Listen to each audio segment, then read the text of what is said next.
Okay, let's do some London again. Pero this time, instead of playing e6,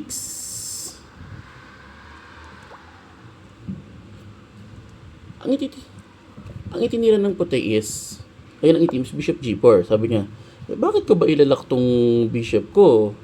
Pwede ko namang itira sa g4.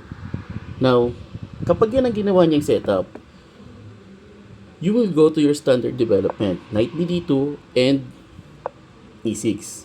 Now, in that move, pag ikaw na yung puti, you will proceed to queen a4. Kung saan, inalis mo yung pin dito, at ikaw pa yung nagkaroon ng counter pin doon. Yan. Kung titignan nyo, para siyang slab. Pero yung bishop, instead na nasa f4, is instead ng c1, nasa f4 siya. Tapos, similar siya sa Cambridge variation, pero yung bishop niyan, instead na nasa c1, is nasa f4. Yan.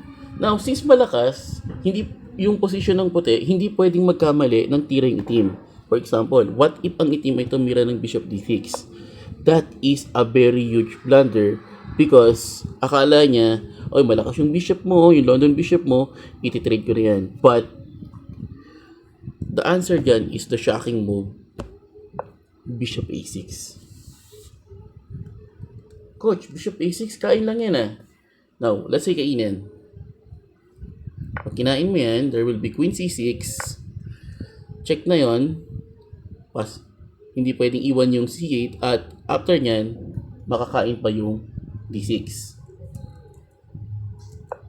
Coach, what if castling? Pag nag-castling, kain lang yon. Threat a8, threat to c6. What if kainin naman to? Bishop xf4. Still, huwag mong bawiin dyan eh. The correct move is bishop c6, ay bishop b7. Kapag iniligtas na yung rook, kain pa rin yun. And itong check, anywhere you go, kain yan. White is up by a piece. Ngayon, pag kinain niya yan, pasado niyang what if solid niya ng isa, ganun pa rin, check. Kahit sa siya pumunta, kain, still lamang pa rin ang puti.